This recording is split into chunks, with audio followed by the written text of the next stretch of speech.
بسم الله الرحمن الرحیم. السلام علیکم ګرانو زده کوونکو، ګلالیو، ماشومانو. زه صفی الله حکیمی یم، ستاسو د په چوپړ کې. نن به موږ تاسې د عبارتي پوښتنو پاتې برخه چې 2 تمرینه وو هغه به نن حل کړو. ستاسو د کتاب 10مه پاڼه 4م لوست او د دغو درسونو 18مه برخه ده.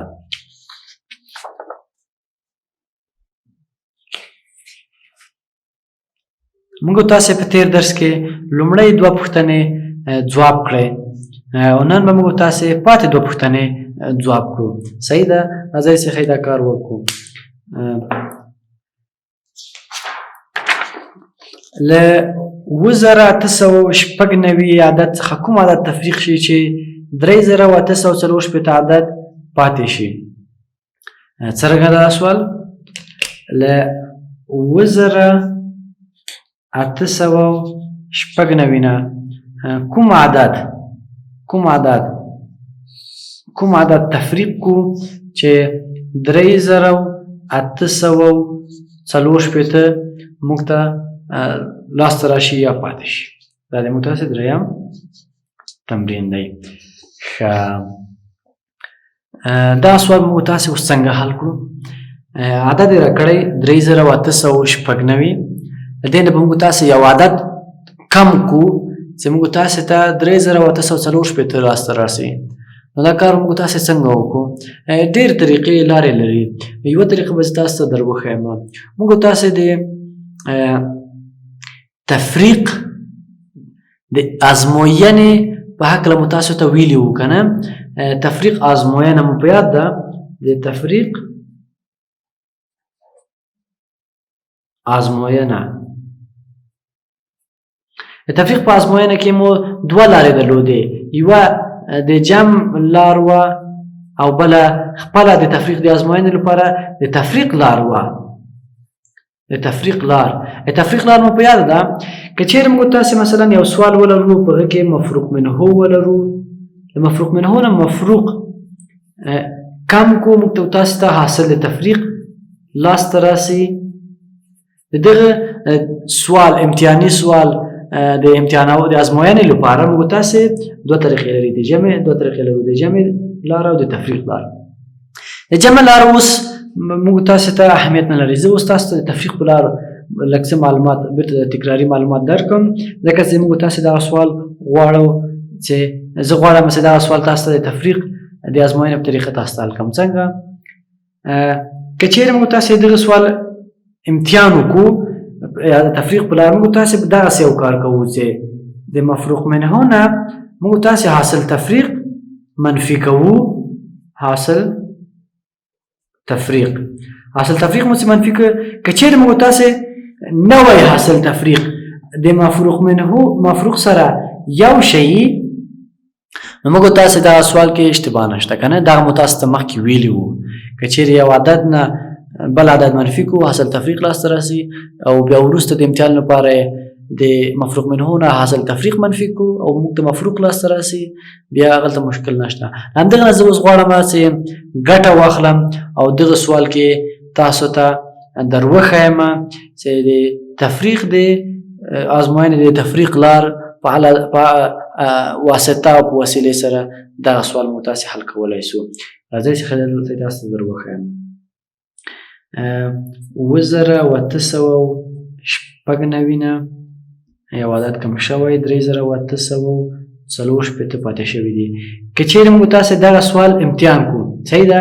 امتحان په ډول د ازموینې د تفریق د لارې د ازموینې په وسیلې سره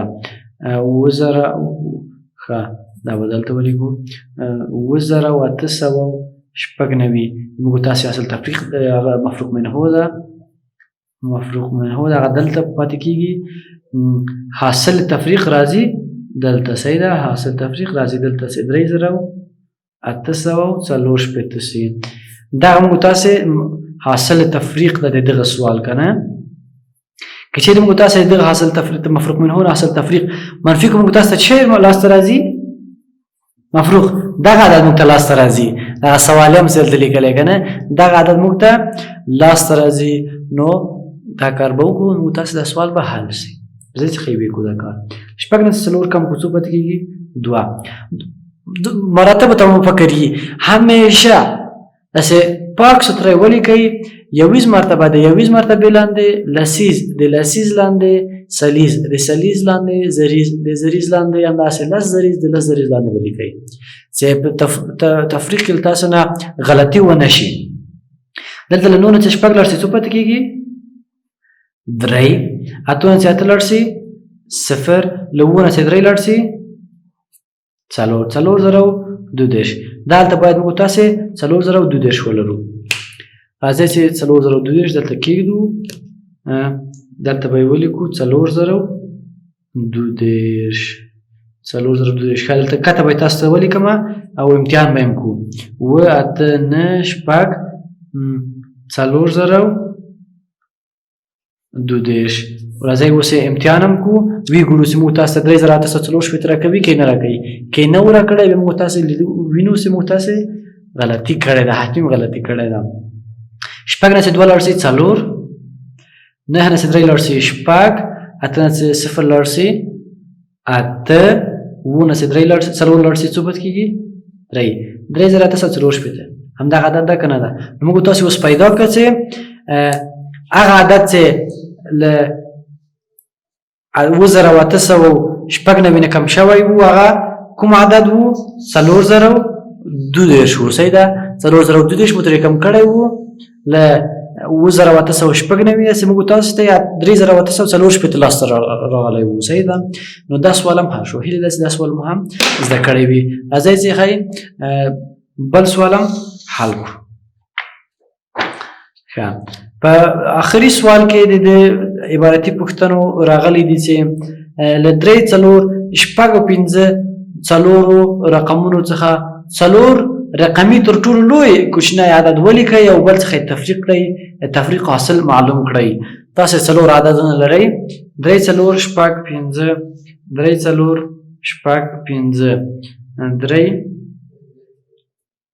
4 شپږ 5. له دغو 3 عددونو موږ تاسې ګټه اخلو او د ټولو نه لوی عدد او کوچنی عدد به لاسته راوړو او د کوچني عدد لاسته راوړلو وروسته به موږ تاسې توپیر ګورو. دغه سوال او ستاسو د کتاب دوم سوال چې په 13 برخه کې مو تاسو ته حل کړی وو ډېر سره مشابه دي، عین شی دي. نو تاسو به وکړئ چې دا سوال حل کړئ، خو بیا به زه تاسو ته دلته یارې بیا حل کړم. موږ تاسې لوی عدد او کوچني عدد پیدا کولو لپاره د لوی عدد پیدا کولو لپاره به موږ تاسې زریزه مرتبه کې اوس دلته 4 رقمي عدد غوښتل شوی چې جوړ شي، 4 رقمي عدد غوښتل شوی چې جوړ شي. په زریزه خانه کې یا په زریزه مرتبه کې به داسې عدد تاسې وکاروئ چې دا عدد مو له ټولو نه ستر شي، له ټولو نه لوی شي. که زه 3 کېږدم دلته بیا به نو 3 زره شي، که 4 کېږدم 4 زره به شي، که 5 کېږدم 5 زره به شي، که 6 کېږدم 6 زره به شي. نو کوم یو ښه ده؟ کوم یو له ټولو نه لوی ده؟ 6 له ټولو نه لوی ده. آفرین ماشاءالله. په دویمه مرتبه کې به څنګه؟ په درېیمه مرتبه کې هدف مې د سلیز مرتبه کې کوم عدد باید کېښودل شي. د 6 نه مو ګټه واخیستله، پاتې 4 او 3 دي. نو موږ تاسې لوی عدد غواړو جوړ کړو، نو له 5 نه ګټه اخلو ځکه چې 500 به وي وروسته که نه. که مې 4 نه ګټه اخیستله وای څو به وه؟ 400 به وه. که 3 نه مې ګټه اخیستله وای څو به وه؟ 300 به وه. نو 5 له ټولو نه ستر عدد موږ تاسې ته لاسته راوړلی شي. ښه خبره ده. که 4 کېږدم په سلیزه مرتبه کې همدغه هدف مې بیا لاسته راوړي، ځکه چې که 4 کېږدم نو 40 به وي، 5,500 څو 40 به وي، که 3 کېږدم 5,500 څو 10 به وي که نه. نو دلته 4 کېښودل حتمي دي. که 3 آخر پاتې عدد 3 کې چې کېږدم د موږ تاسې د ټول عدد څو کېږي؟ 6,500 6,500 او 3,40 موږ تاسې له ټول نه ستر یا لوی عدد هم پیدا کړ. اوس راځئ چې ټول نه کوچنی عدد هم پیدا کړو. کوچنی عدد په زریزه خانه کې او په سلیزه خانه کې او په یویزه خانه کې به داسې عدد له ترتیب سره ږدئ چې موږ تاسې د عدد ټول نه کوچنی شي. په زریزه خانه کې که چېرې زه 5 کېږدم نو 5 زره به وي، که 6 کېږدم نو 6 زره به څو به وي، که نه که 4 کېږدم 4 زره څو به وي، که 3 کېږدم 3 زره څو به وي. نو زه غواړم کوچنی کړم د عدد، نو کوم باید کېږدم؟ 3 باید 3 نه باید ګټه واخلم، د 3 زره څو شي. وروسته به 4 کېږدم 400 به وي، که 5 کېږدم 500، که 6 کېږدم 600، نو 400 ټول نه کوچنی دی. که 5 کېږدم په بله خانه کې 50 څو 50 به وي، که 6 کېږدم څو 60 به وي، نو 50 باید کېښودل شي او په آخره خانه کې 6. دا عدد موږ تاسې 3000 400 50 ده. صحیح ده. 3450 ده. نو کوچنی او لوی عدد دواړه پیدا شول. راځئ چې اوس موږ تاسې د کوچني عدد او د لوی عدد توپیر هم لاسته راوړو. موږ اصلي هدف د دوی توپیر لاسته راوړل دي که نه. نو عبارتي پوښتنو همدغه موخه او هدف ده چې تاسې وکولی شئ دغه عبارت او لیکنه په ریاضیکي فرمولونو بدل کړئ. صحیح ده. او ریاضیک په اعدادو باندې بدل کړئ. نو دلته اوس موږ لوی عدد هم پیدا کړل، کوچنی عدد هم پیدا کړل. اوس به توپیر سره وګورو. 6 5 4 3 3 4 5 6 دواړو توپیر به سره وګورو. 3 نه 6 څه کم کړو نشو کمولی، 14 نه 6 کم کېږي 9، دلته پاتې شو 3 3 نه 15 نشو کمولی، یو ورته راخرڅ کوو 14 14 نه 15 کم کړو څو پاتې کېږي 8. آفرین. دلته پاتې شو 4 4 نه 4 لاړ شي 0، دلته پاتې شو دلته 6 دی، 6 نه 3 لاړ شي دی 3058. دغه دا توپیر پیدا شو. ډېر ښکلی. هیله ده چې دا سوال مو هم زده کړی وي. ښه، دا د نن ورځې د درس دی.